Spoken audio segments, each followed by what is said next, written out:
Bismillahirrahmanirrahim. Assalamualaikum warahmatullahi wabarakatuh.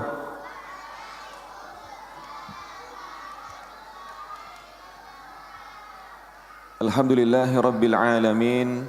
Wassalatu wassalamu ala asyrafil anbiya'i wal mursalin wa ala alihi wa ashabihi ajma'in, amma ba'd. Bersyukur kepada Allah Subhanahu wa taala, berselawat pada baginda Rasulullah sallallahu alaihi wasallam.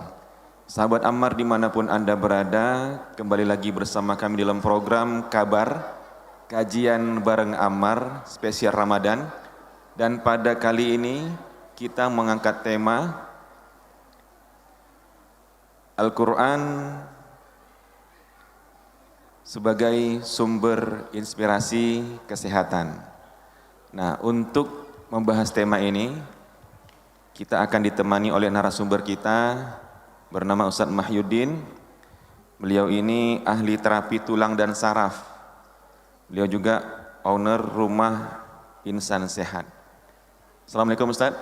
Waalaikumsalam warahmatullahi wabarakatuh. Ya Ustadz, tema kita hari ini kan tentang Al-Quran sebagai sumber inspirasi kesehatan.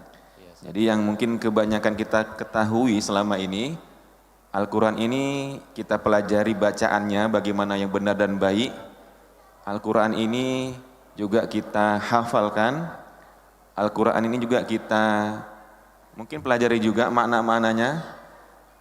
Yang juga kita ketahui, Al-Quran ini juga sebagai pedoman hidup kita.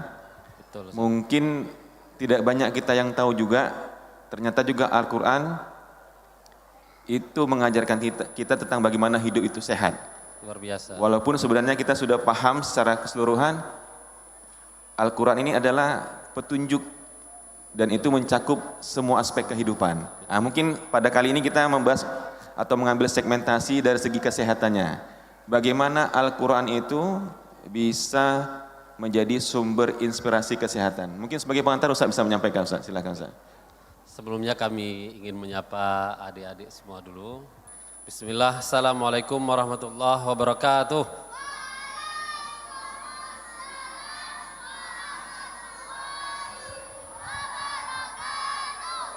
Innal hamdalillah salatan wa salaman ala Rasulillah wa ala alihi wa sahbihi wa mawalah, amma ba'd. Alhamdulillah, sebuah rasa syukur karena Allah masih memberikan kita kehidupan pada hari ini. Saking baiknya Allah, tadi malam tanpa kita minta pun, ya Allah tolong hidupkan saya besok hari. Ya Allah tolong sehatkan jantung saya. Ya Allah tolong sehatkan lambung saya. Tanpa kita minta pun, maka Allah akan berikan kesehatan yang sempurna kepada kita. Maka sudah sepantasnya kalimat syukur alhamdulillah. Saking baiknya Allah, enggak kita minta pun Allah kasih. Kalau sama manusia beda, kita minta baru dikasih. Tapi sama Allah, semakin banyak kita minta, semakin banyak Allah kasih. Adik-adik yang dirahmati Allah Subhanahu wa taala, ini alhamdulillah nih, hari ini kita duduk bersama sama ahli Quran, Ustaz. Ini sebuah keberkahan yang luar biasa. Karena ahli Quran itu pasti hidupnya itu jaminannya adalah mulia. Enggak ada ahli Quran itu sengsara, enggak ada. Karena jaminannya itu kemuliaan. Kalau kita lihat ini misalnya nih, turunnya Al-Quran bulan apa turunnya Al-Quran? Bulan Ramadan. Mulia enggak bulan Ramadan? Mulia. Al-Quran diturunkan kepada Nabi Muhammad. Nabi Muhammad mulia enggak?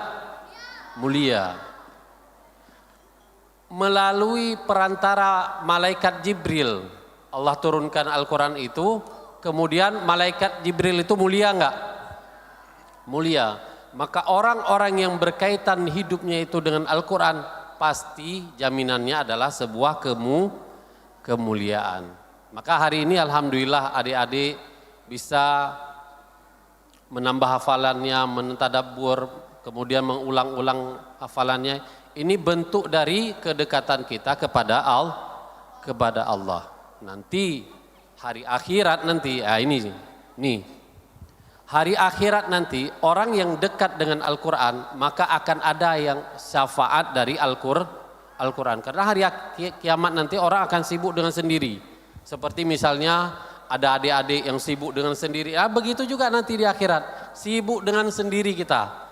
Penolongnya siapa? Salah satu Al-Quran. Apalagi tema kita hari ini salah satunya adalah bagaimana Al-Quran berbicara tentang kesehatan. Jadi menjadi pertanyaan yang pertama adalah, ada enggak ayat-ayat Al-Quran yang berbicara tentang kesehatan? Ada enggak? Ada. Betul. Salah satu ayatnya apa? Salah satu ayat yang berbicara tentang kesehatan itu apa? Al-Baqarah, Masya Allah, betul. Ya, yang lain ayatnya. Coba. Banyak sebetulnya, kalau kita betul tadabbur itu banyak. Salah satunya itu adalah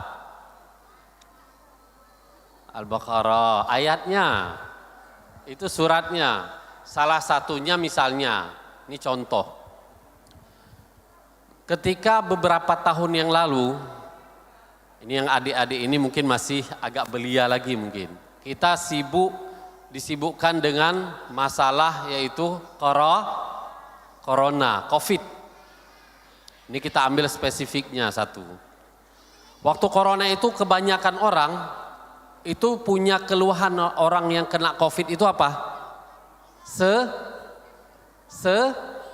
Sesak. Itu yang paling ditakutkan sama orang-orang yang kena COVID itu, sesak. Ini kita ambil satu contoh ayat misalnya. Ada enggak Al-Quran berbicara tentang masalah sesak? Keluhan sesak? Ada jawabnya, harus yakin pasti ada. Ayatnya apa bunyinya? Enggak tahu, tapi mantap. Yang penting sudah hakul yakin. Ada solusinya di dalam Al-Quran itu dulu Ustaz. Karena kalau sudah hakul yakin, semua nanti tidak perlu ada pembuktian. Kadang ada harus ainul yakin. Kita harus lihat dulu baru kita percaya. Tapi kalau Al-Quran ini harus betul-betul hakul yakin kita. Jadi di surah Al-An'am, ini yang hafal Quran nih, sudah sampai Al-An'am, itu ada di surat Al-An'am ayat 125. Itu Allah katakan di situ, wa may yurid ayyudillahu yaj'al sadrahu dayqan harajan. Jadi barang siapa ingin disesatkan oleh Allah, maka akan dibuat yaj'al sadrahu, maka akan dibuat dadanya itu, sodrun itu dada. Yaj'al sadrahu dayqan. Jadi akan dibuat dadanya itu sempit. Kemudian lanjutan ayat itu adalah harajan. Harajan itu apa? Sesak. Apa yang bisa kita ambil inspirasi dari ayat ini salah satunya? Coba. Ada kata-kata di situ sempit kemudian sesak. Inspirasi yang bisa kita ambil, orang yang bermasalah dengan sesaknya itu berarti ada masalah di sempitnya rongga dada. Dada yang sempit kemudian akan menjadi sesak. Solusi bagaimana? Supaya tidak sesak, solusinya apa? Jangan sempit dadanya. Misalnya masjid ini sempit, biar nggak sempit apa? Lebarkan. Begitu juga dengan rongga dada. Kalau supaya tidak sesak, jangan sempit. Supaya nggak sempit, longgarkan rongga dadanya supaya tidak terjadi sesak. Seperti itu salah satu penanganan yang luar biasa kami pribadi dan juga banyak praktisi-praktisi terapis itu ketika memperbaiki rongga dadanya, maka dadanya itu akan plong, nafasnya juga akan kembali lega. Itu salah satu ayat yang berbicara tentang masalah rongga dada. Ayat yang lain misalnya ada enggak? Yang lebih tajam lagi pembahasannya, ada enggak? Ada, bagus. Jawabannya tetap ada, Ustaz. Itu. Apa salah satunya? Salah satunya itu ada di surah Al-Mu'minun. Al-Mu'minun itu juz keberapa ya? Dia di atas juz 15 ke atas itu. Saya agak lupa itu. Juz 18 gitu. Ada yang sudah 18 juz. 18 juz Al-Mu'minun ada yang sudah hafal? Ayat 14 surah Al-Mu'minun. Belum? Jadi di surah Al-Mu'minun ayat 14 itu diceritakan bagaimana proses terjadinya kita semua ini. Allah ciptakan manusia itu Allah jelaskan di surah Al-Mu'minun. Apa Allah katakan di dalam surah Al-Mu'minun ayat 14 itu? Summa khalaqanan nutfata alaqatan. Fa khalaqnal alaqata mudghatan. Fa khalaqnal mudghata izoman. Betul. Fakasawnal izoma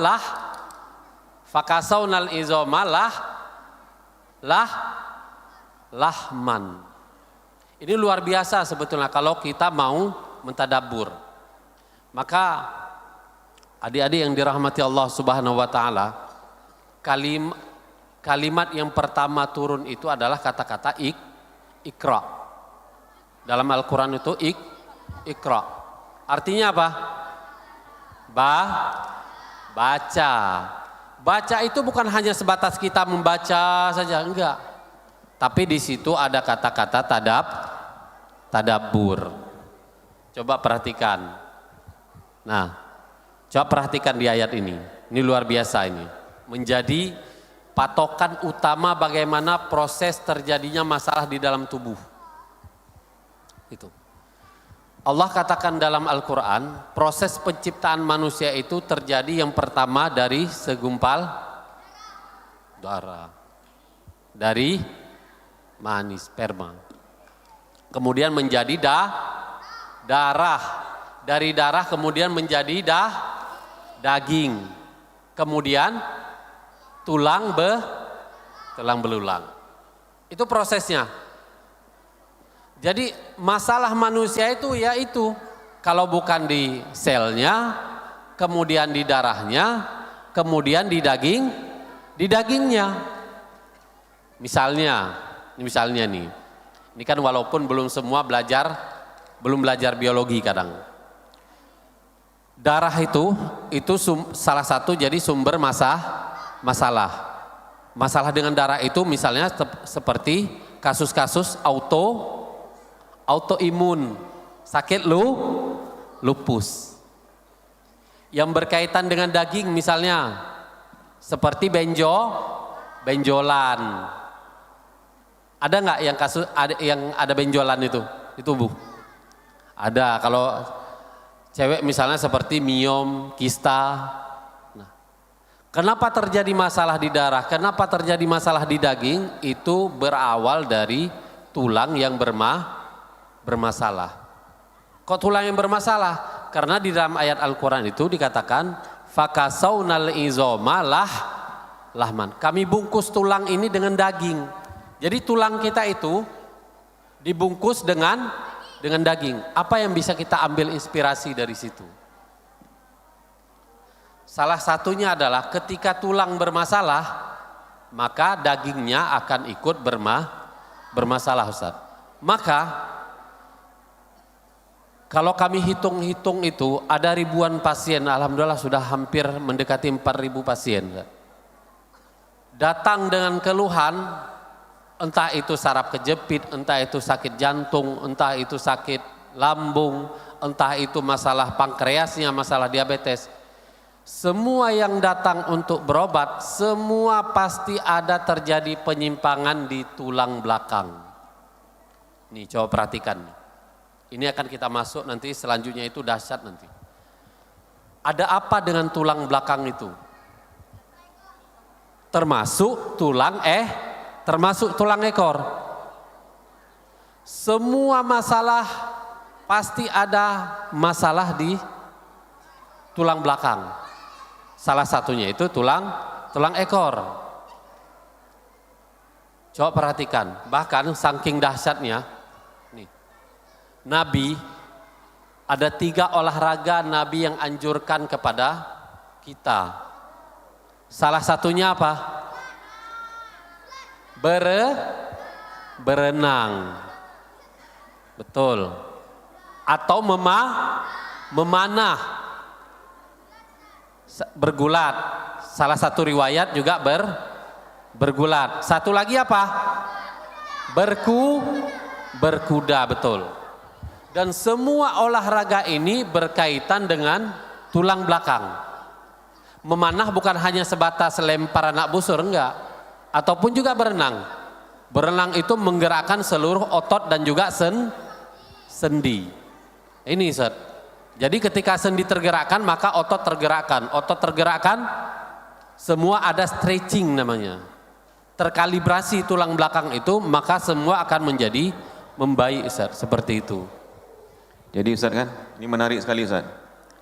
Tadi sudah Ustaz sampaikan diantaranya ya, sudah hampir 4.000 ya pasien yang Ustaz dan teman-teman tanganin. Itu rata-rata berkaitan dengan 3 aspek tadi ya. Nah, kita juga ingat nih pepatah atau apa saya lupa nih. Likulli da'in dawaun. Setiap penyakit pasti ada obatnya. Pasti. Nah, yang menjadi pertanyaan kita nih Ustaz, tadi berbagai macam penyakit yang tadi sudah Ustaz sebutkan tadi itu, ada enggak informasi obatnya dari Al-Quran tadi? Nah, misalkan tadi penyakit apa tadi? Ada enggak Al-Quran menyampaikan atau paling enggak mengarahkan kalau misalkan penyempitan dari jantung tadi, ya kan? Ini kamu harus begini. Nah, misalkan terjadi tulang dan sebagainya, kamu harus begini. Ada enggak Ustaz? Oke. Sedangkan tadi kan sudah dijabarkan di dalam Al-Quran. Masalahnya itu seperti ini. Ada nggak solusinya di dalam Al-Quran? Ada. Di surah apa? Di surah, salah satunya ada di surah Al-Infitar. Al-Infitar itu di ayat nomor 7. Siapa yang hafal Al-Infitar ayat 7? Oke. Isinya apa bunyinya?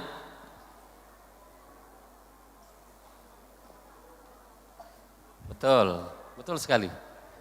Alladzi khalaqaka fasawwaka fa'adalak. Itu solusinya.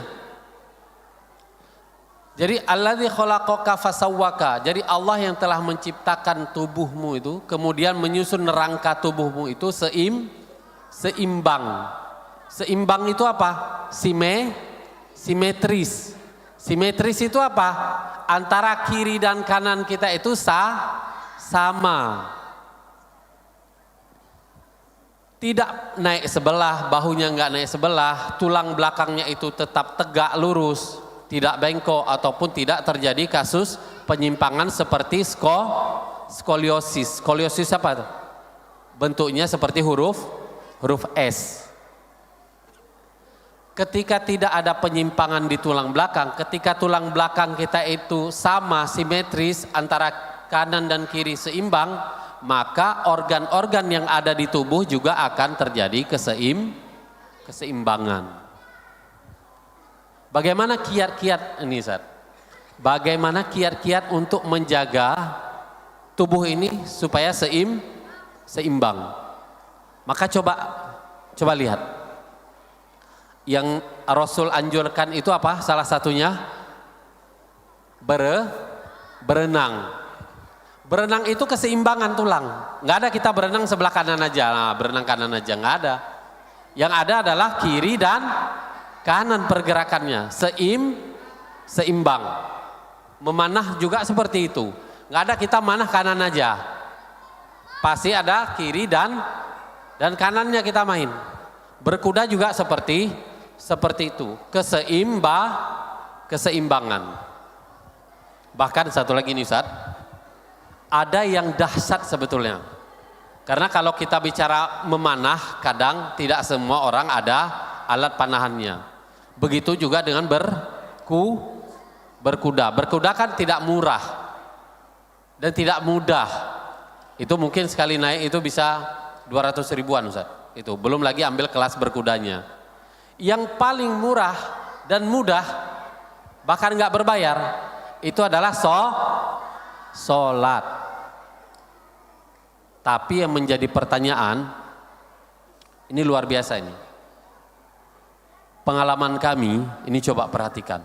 Ini coba dengarkan. Ini dari kecil. Jangan sampai nanti sudah tua baru sadar. Rupanya sholat saya salah selama ini. Coba perhatikan. Ternyata sholat itu bukan hanya untuk sebatas untuk kita laksanakan perintah Allah, bukan. Halo, adik. Halo. Nah, coba dengar.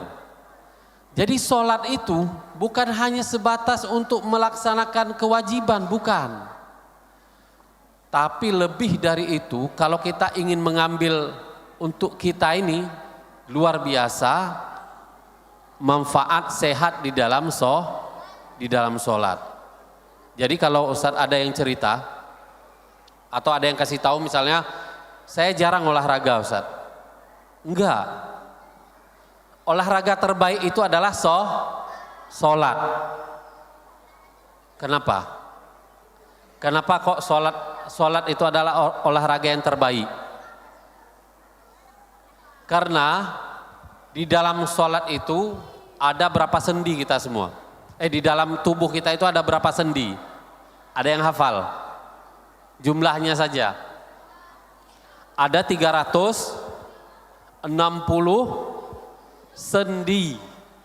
Berdasarkan hadis Rasulullah kemudian diketahui melalui penelitian. Ada 360 sendi di dalam tubuh kita itu dan semua sendi tergerakkan di dalam sholat.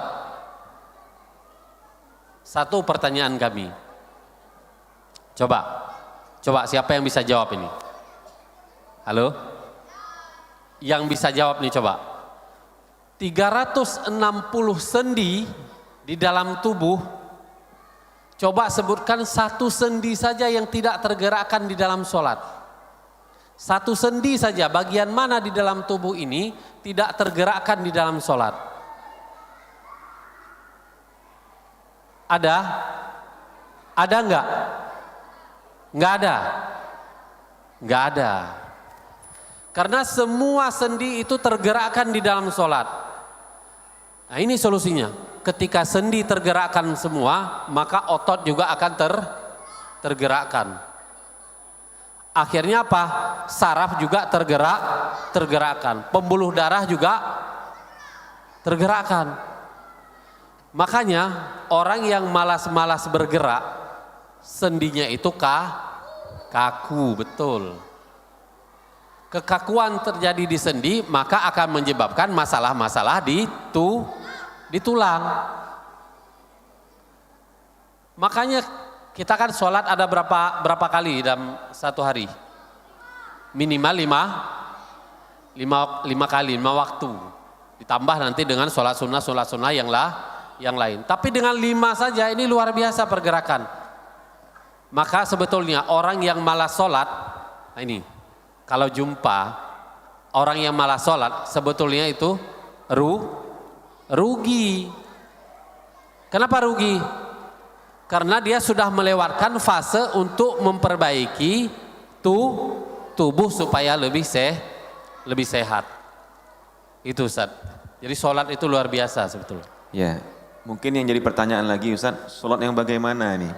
Nah, apakah sholat yang cepat ya kilat itu Ya, termasuk betul, juga? betul. Atau mungkin sholatnya harus seperti ini, seperti itu gimana Ustaz? Ada sebuah kisah, nah, coba dengar nih. Ini terjadi di zamannya Rasulullah. Ketika ada sahabat masuk masjid yang di dalamnya itu ada Rasulullah dengan sahabat-sahabat yang lain. Kemudian sahabat itu sholat, kemudian setelah sholatnya kemudian menjumpai Rasulullah. Apa Rasul katakan? Kamu belum sholat, ulangi lagi. Kemudian sholat lagi sahabat itu, kemudian jumpa lagi dengan Rasul. Kemudian Rasul jawab apa lagi? Kamu belum sholat. Sampai 3 kali Rasulullah itu menyuruh sahabat itu untuk mengulangi sholatnya. Sampai di akhir sudah habis ilmunya itu, sampai sahabat itu berkata, wahai Rasul, sepengetahuan saya sudah maksimal melakukan semua apa yang telah diperintahkan dengan gerakan sholat ini. Kemudian Rasul katakan apa? Kalau kamu sholat itu jangan terburu, jangan buru-buru. Sempurnakan setiap gerakan sholat. Di antara gerakan-gerakan sholat itu jangan tergesa-gesa. Perpindahan dari satu gerakan ke gerakan yang lain itu jangan buru-buru. Efeknya apa sekarang? Coba yang kita rasakan apa? Efeknya nanti salah satunya adalah ketika kita terjadi pergerakan cepat, maka sirkulasi darah juga, peredaran darah juga akan terganggu. Makanya ada di dalam sholat itu yang namanya tuma'ninah. Itu luar biasa tuma'ninah itu. Sendi aman, tulang aman, kemudian otot juga aman, kemudian pembuluh darah juga aman, sarafnya juga ikut aman. Ini satu kasus atau bahkan 2 kasus kita sebut ini. Tadi malam itu ada pasien saya itu, pasien saraf kejepit, ibu-ibu umur sudah 73 tahun kalau nggak salah. Itu jalannya susah. Hasil dari ronsen itu terbaca ada masalah area lumbal. Lumbal itu tulang pinggang yang dekat dengan tulang pinggul. Terjadi pergeseran. Akhirnya susah jalan. Maka saya bilang di awal tadi, apa solusinya?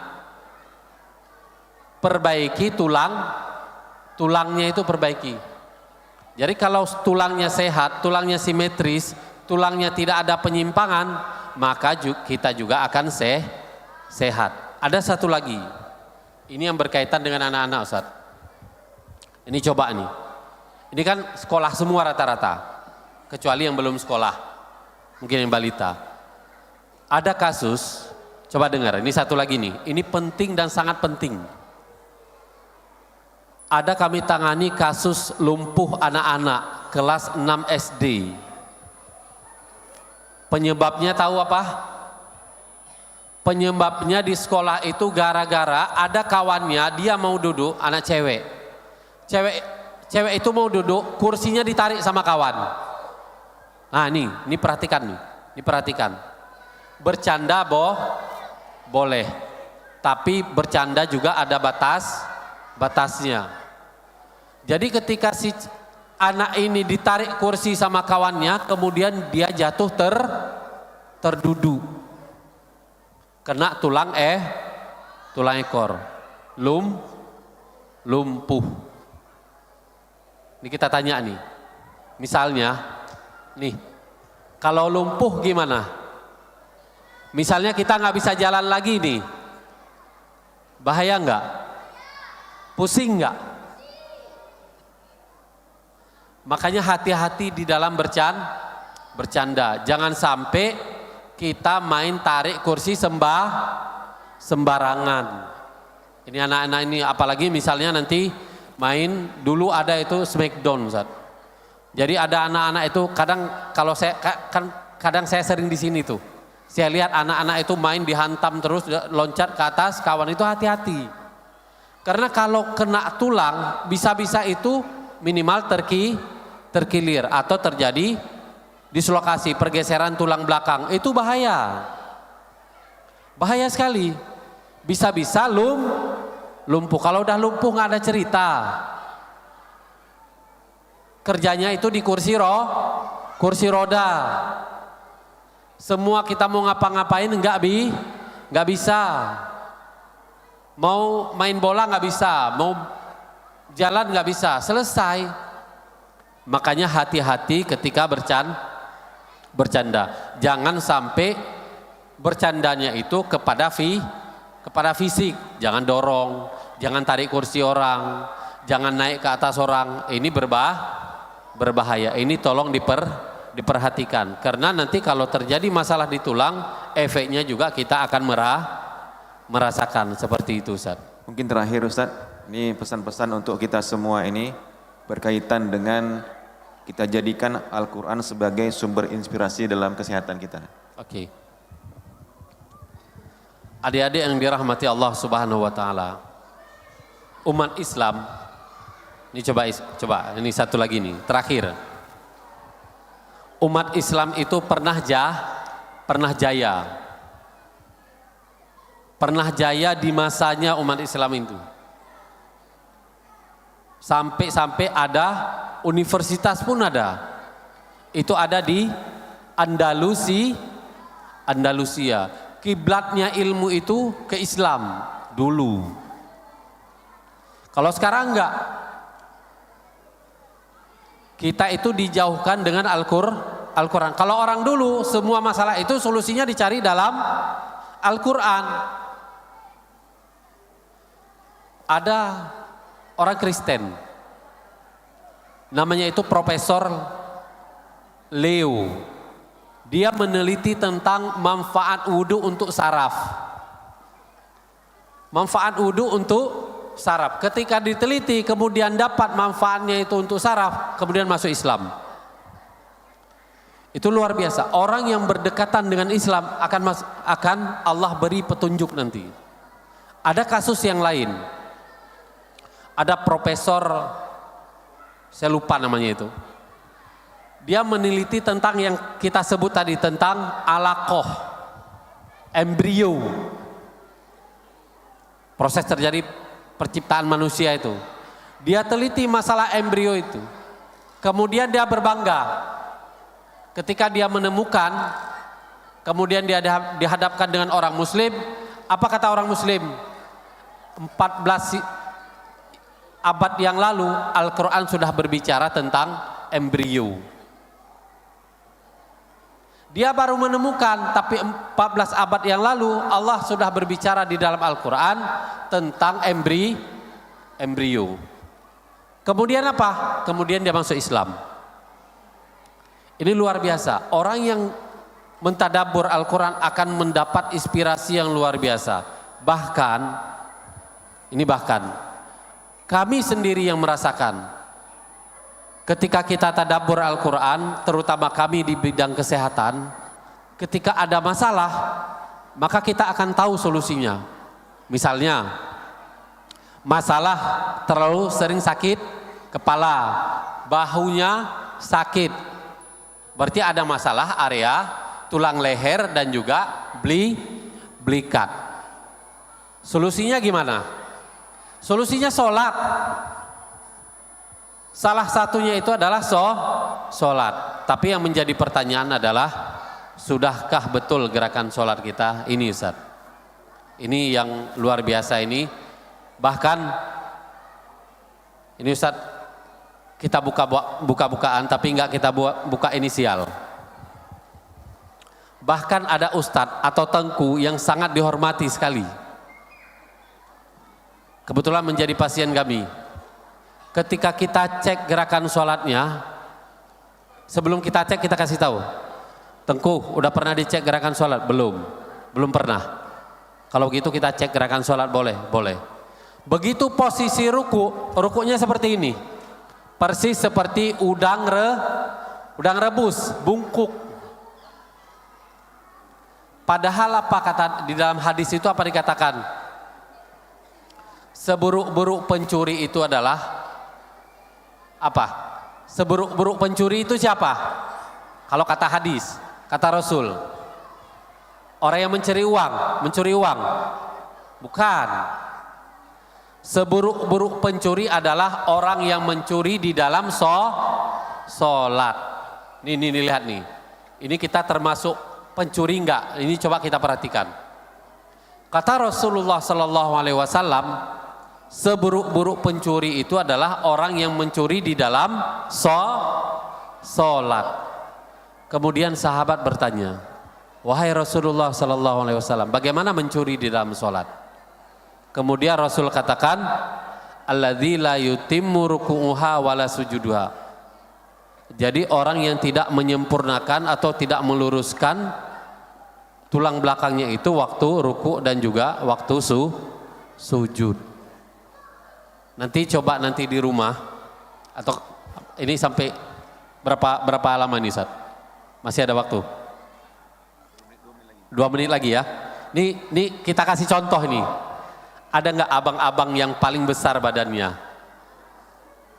Boleh ini satu. Sini deh, sini. Ya, boleh. Kami minta bantu satu aja. Ini coba. Iya, boleh. Sini boleh. Ini kita minta bantu, coba minta tolong dengan, boleh berdiri.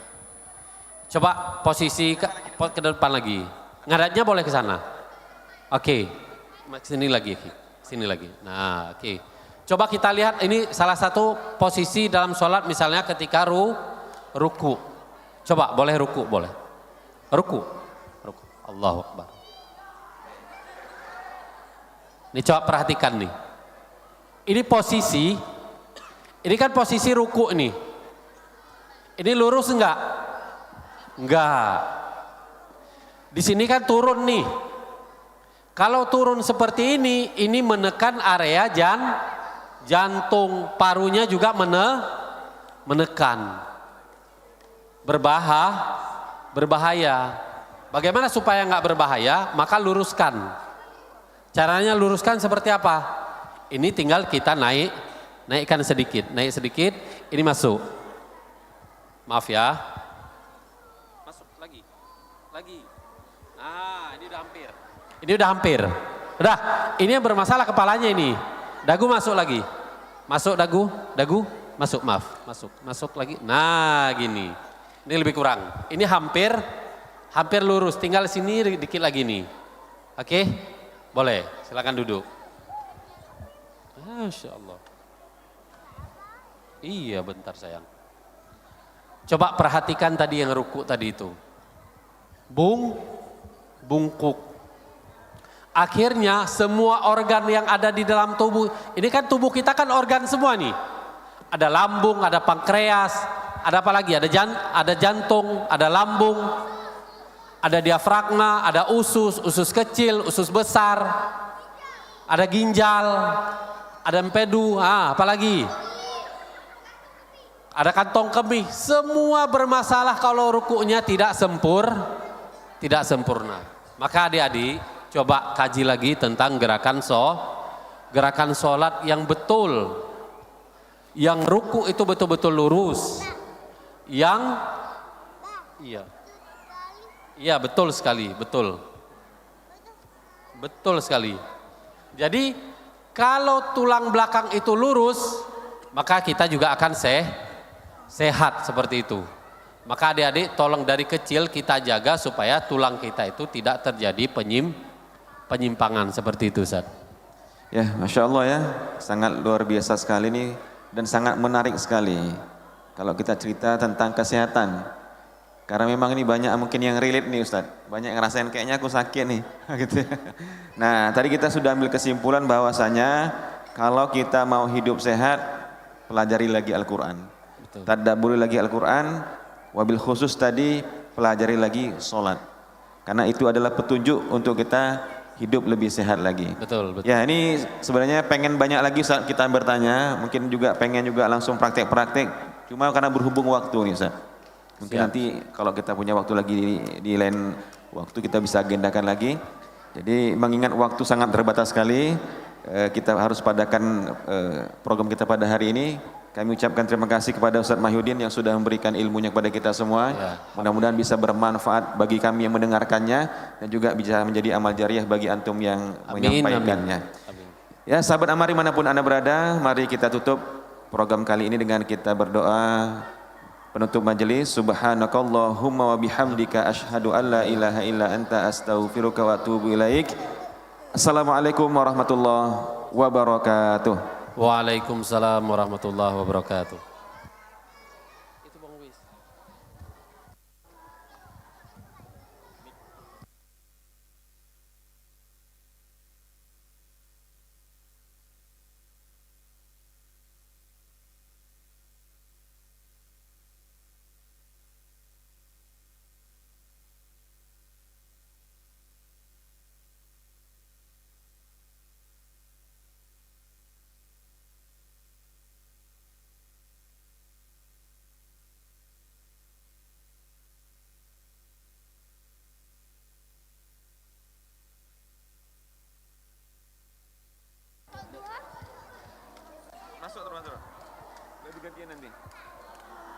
Ya, ini langsung masuk ke halakoh masing-masing ya.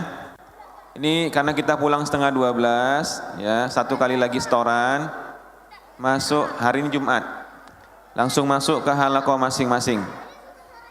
Ya. Kalau mau duha nanti ganti-gantian, jangan sekali semua. Ganti-gantian. Ganti-gantian ya.